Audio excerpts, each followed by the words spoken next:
तो दोस्तों, स्वागत है आपका सतन सर जी यूट्यूब चैनल पर। दोस्तों, साइंस एनसीईआरटी साइंस का क्लास 6 का पहला लेसन करवा चुके थे। इसके बाद अपन लोग दूसरा लेसन देखेंगे, भोजन के घटक। अध्याय 1 में हमने उन खाद्य पदार्थों की सूची बनाई थी जिसे हम खाते हैं। भारत के विभिन्न भागों में खाए जाने वाले भिन्न भिन्न व्यंजनों के बारे में भी हमने बताया था तथा इन्हें मानचित्र में भी अंकित किया था। एक प्रकार के भोजन में चपाती, दाल, बैंगन का भरता हो सकता है तो दूसरे में चावल, सावर तथा भिंडी हो सकती है। इसके अतिरिक्त अन्य भोजन में अपम, मछली तथा क्या सब्जियां हो सकती हैं।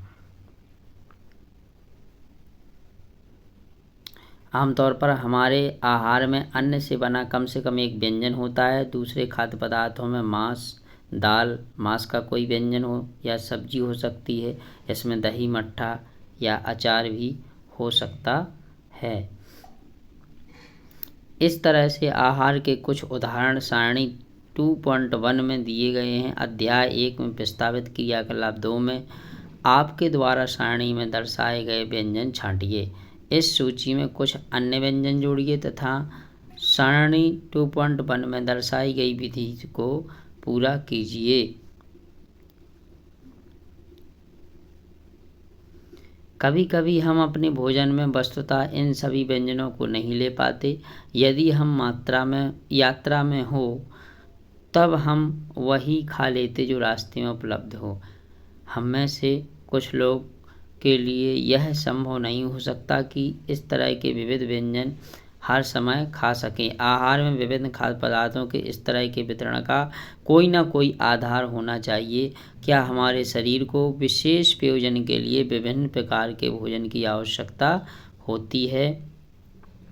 देखिए आगे इसमें क्या दिया गया है कि जो भोजन है ना, विभिन्न प्रकार के खाद्य पदार्थ, उससे क्या होता है। हम जानते हैं कि प्रत्येक व्यंजन में एक या एक से अधिक प्रकार की कच्ची सामग्रियों से बना होता है जो हमें पादपों से प्राप्त होता है।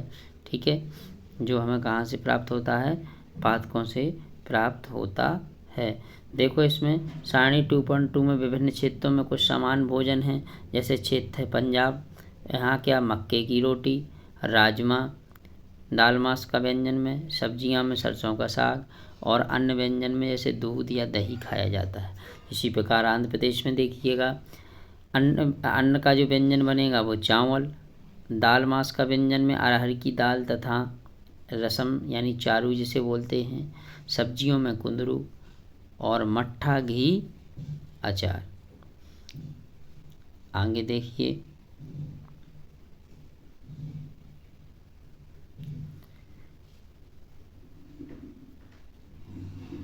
आगे देखेंगे जे ये इस प्रकार से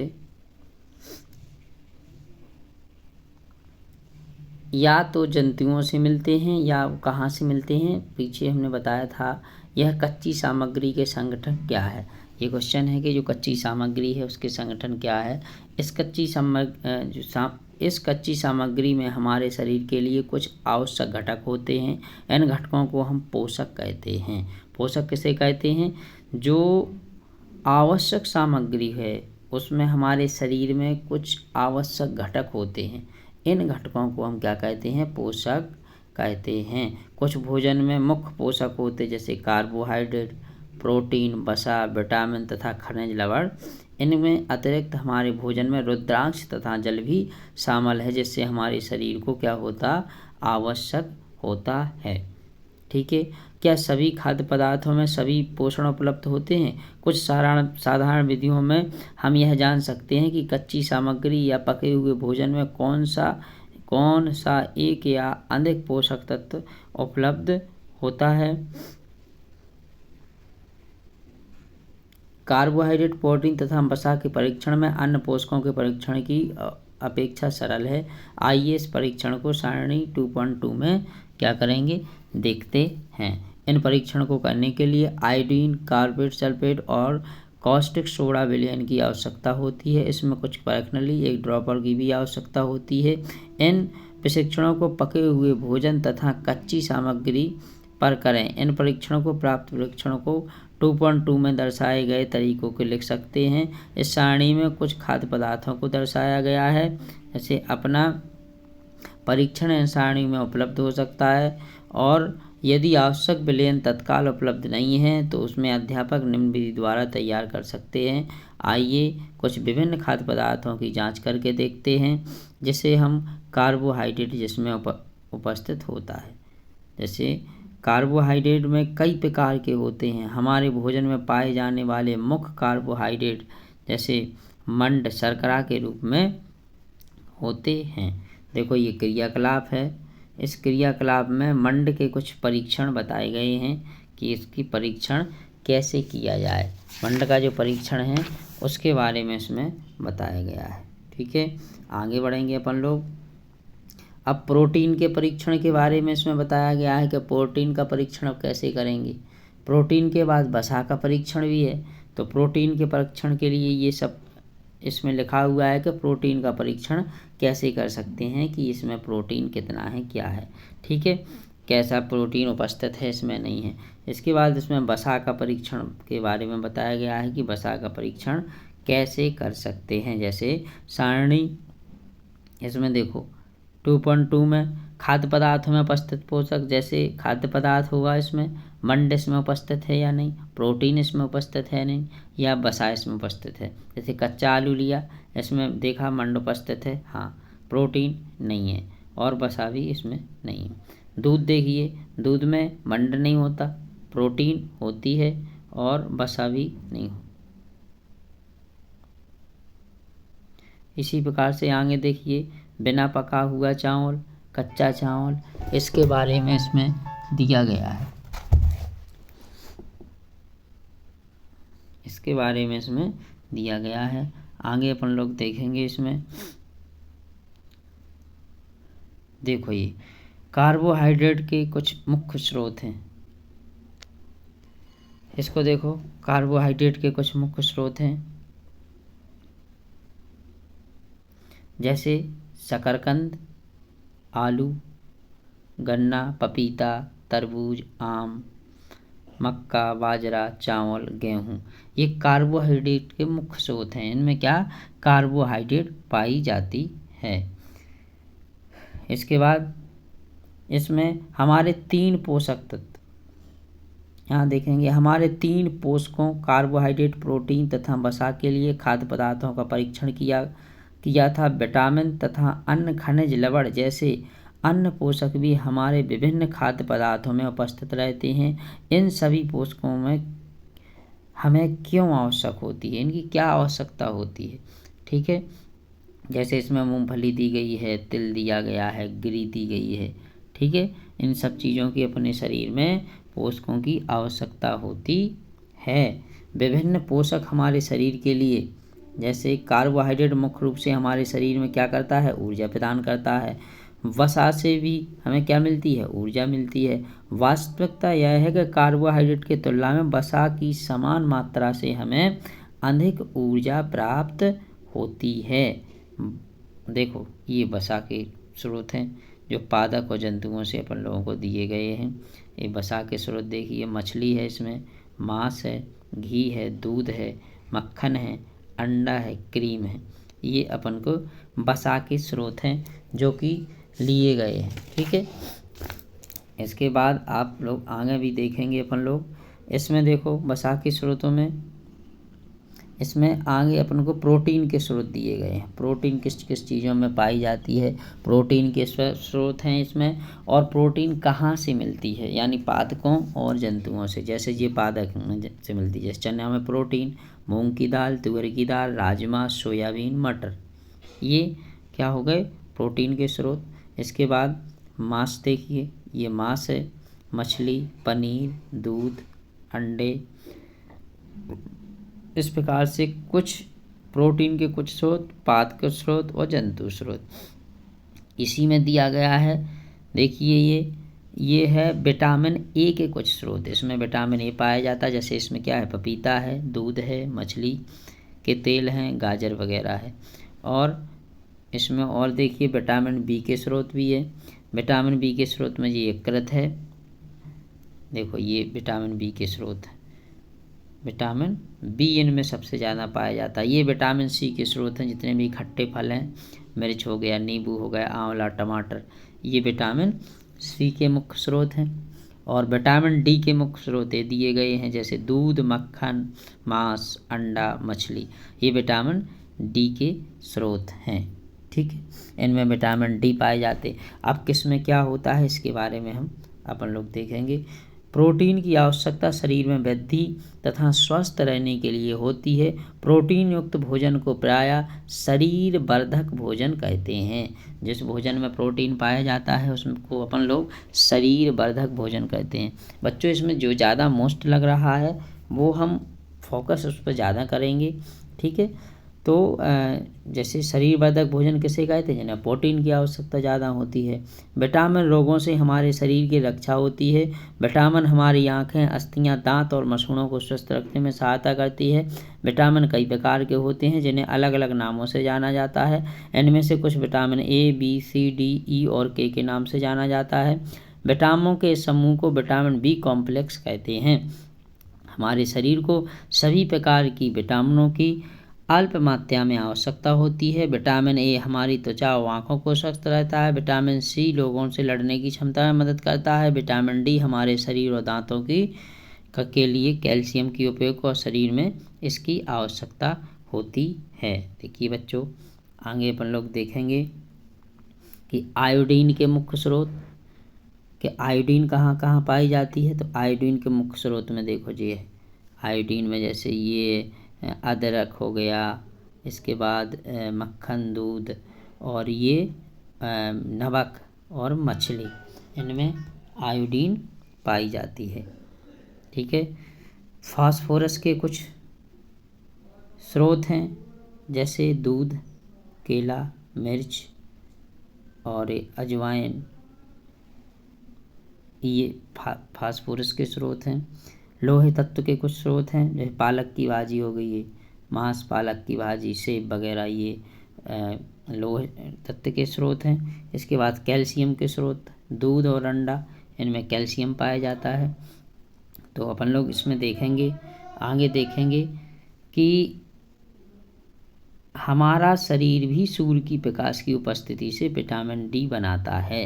यानी जो सूर्य का प्रकाश सुबह निकलता है उससे अपना जो शरीर है वो क्या करता है, विटामिन डी बनाता है। ठीक है, तो आगे हमारे शरीर को खनिज लवणों की आवश्यकता अल्प मात्रा में होती है। शरीर के उचित विकास तथा अच्छे स्वास्थ्य के लिए प्रत्येक खनिज लवण आवश्यक है। विभिन्न खनिज लवणों के कुछ स्रोत को 2.10 में दर्शाया गया है, जो अपन लोग बता चुके हैं।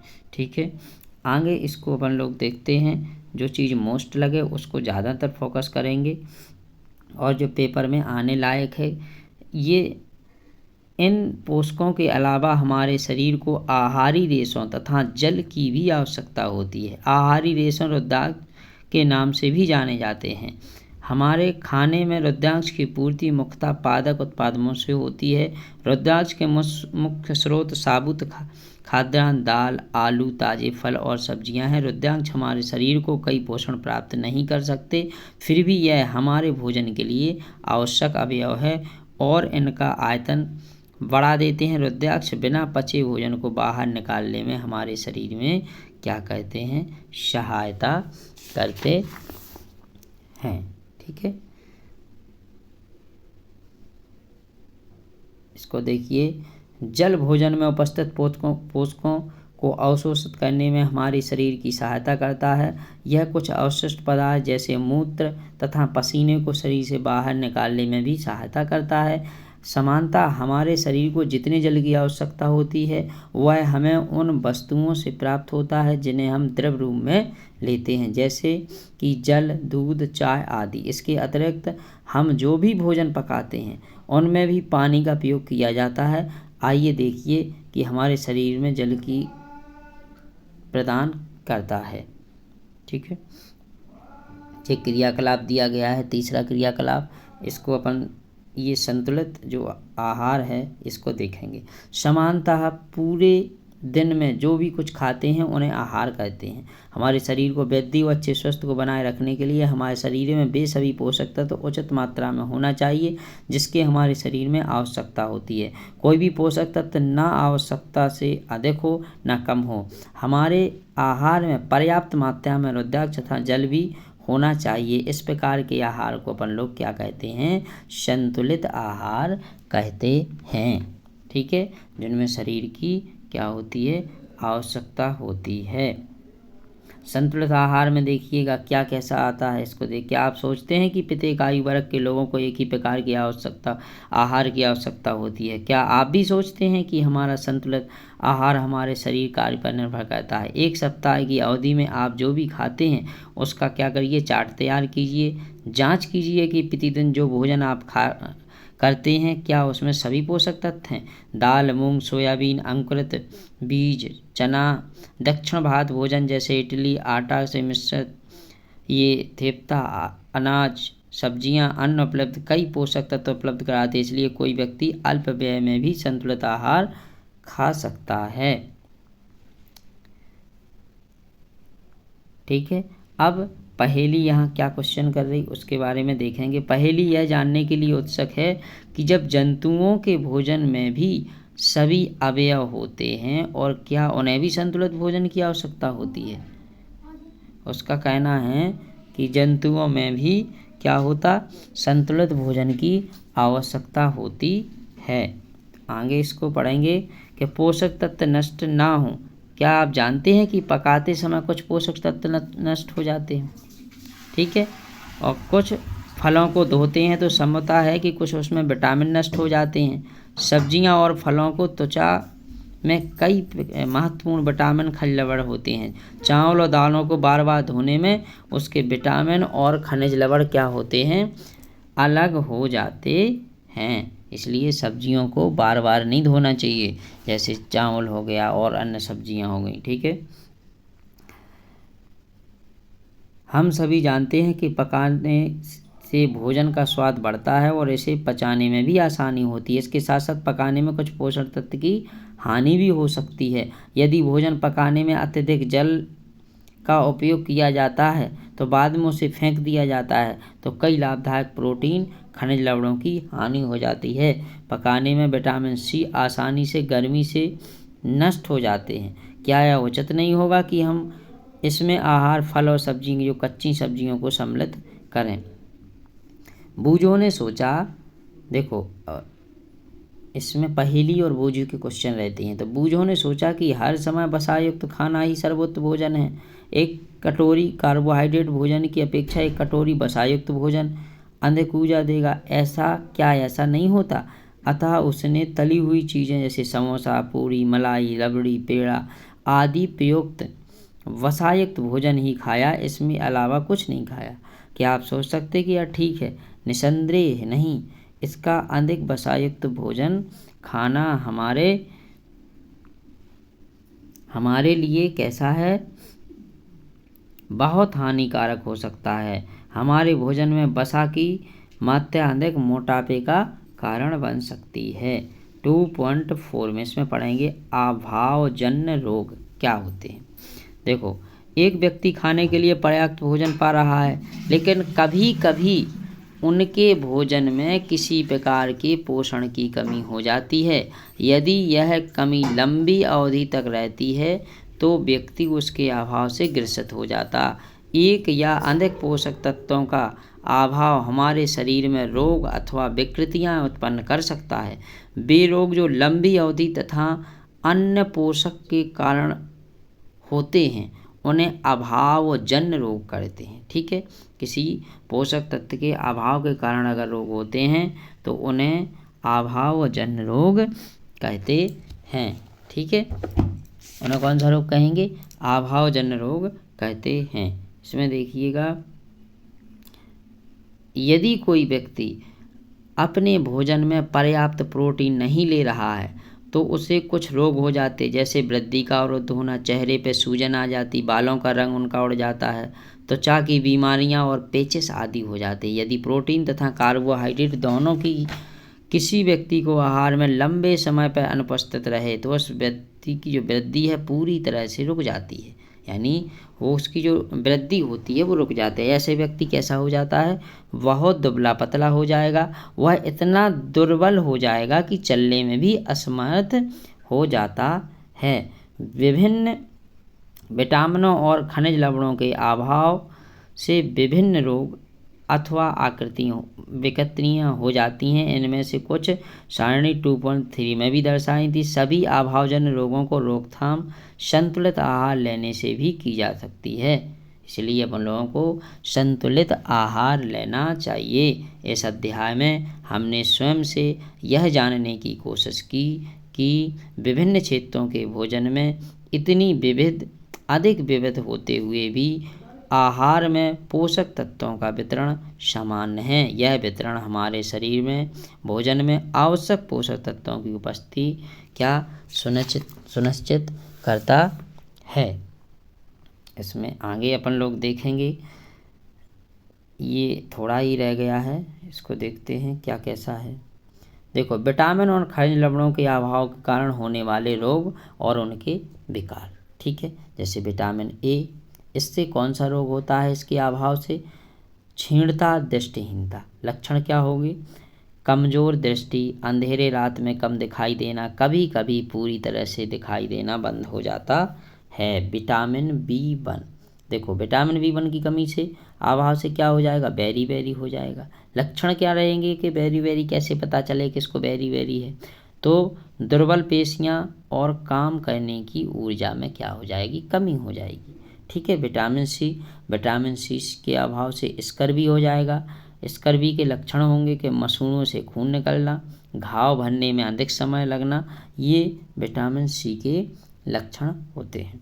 इसके बाद विटामिन डी, रिकेट्स, इसकी कमी से रिकेट्स का जो लक्षण है वो होगा अस्थियों का मुलायम होकर मुड़ जाना। और इसके बाद विटामिन या खनिज है जैसे कि कैल्शियम से अस्थियां और दंत क्षय हो जाता है। इसके लक्षण होंगे कमज़ोर हड्डियां और दंत क्षय। ठीक, हड्डियां कमज़ोर हो जाती हैं, थोड़ा अगर कोई गिर जाए, कुछ ऐसा हो जाए तो वो टूट जाती हैं। इसके बाद इसमें खनिज है आयोडीन की कमी से क्या हो जाएगा, घेंगा या गॉटर। इसमें क्या हो जाता है, गर्दन की ग्रंथियों फूल जाती हैं, सूजन आ जाती है, बच्चों में मानसिकता विकलांगता हो जाती है। ठीक है, अगला है लोहे तत्व की कमी से अरक्ता यानी कमजोरी ये हो जाती है। इसमें से अपन लोगों ने प्रमुख शब्द जो सुने हैं और पढ़े हैं उनके बारे में देखें। अपन लोगों ने संतुलित आहार पढ़ा, बेरी के बारे में देखा, कार्बोहाइड्रेट, ऊर्जा, वसा, खनिज, पोषण, और इसके बाद प्रोटीन, रुद्रांश, स्कर्वी, मंड और विटामिन। ठीक है, इसके बाद अपन लोग सारांश पढ़ेंगे। इसका सारांश क्या है लेसन का, हमारे भोजन में कुछ पोषक तत्वों के नाम कार्बोहाइड्रेट, प्रोटीन, वसा, विटामिन तथा खनिज लवण हैं। इसके अतिरिक्त भोजन में आहारी रेशे तथा जल भी होता है। कार्बोहाइड्रेट तथा वसा हमारे शरीर को मुख्य रूप से ऊर्जा प्रदान करते हैं, तो प्रोटीन तथा खनिज लवण को आवश्यकता हमारे शरीर की वृद्धि तथा अनुरक्षण के लिए होती है। विटामिन हमारे शरीर को रोगों की रक्षा करने में सहायता करते हैं। तो संतुलित, अगला पॉइंट देखो, संतुलित आहार में हमारे शरीर के लिए आवश्यक सभी पोषक तत्व तथा पर्याप्त रुद्राक्ष और जल उचित मात्रा में उपलब्ध रहते हैं। हमारे आहार में लंबी अवधि तक एक अथवा अधिक पोषक तत्वों की न्यूनता से विशिष्ट रोग तथा विकार उत्पन्न हो जाता है। तो दोस्तों, ये दूसरा लेसन था जो हमने करवाया है आपको। इसी के बाद हम जस्ट बाद तीसरा लेसन करवाएंगे। इसी प्रकार से NCERT 6 क्लास का जो साइंस है वो ख़त्म करवाएंगे। दोस्तों, अगर ये आपको अच्छा लगा हो, ये तरीका अच्छा लगा हो, आपको समझाना अच्छा लगा हो और आगे भी हम समझाएं, इससे आप चैनल को सब्सक्राइब करें, लाइक करें, कमेंट करें, जिससे एक मोटिवेशन मिलेगा। तो ये धन्यवाद।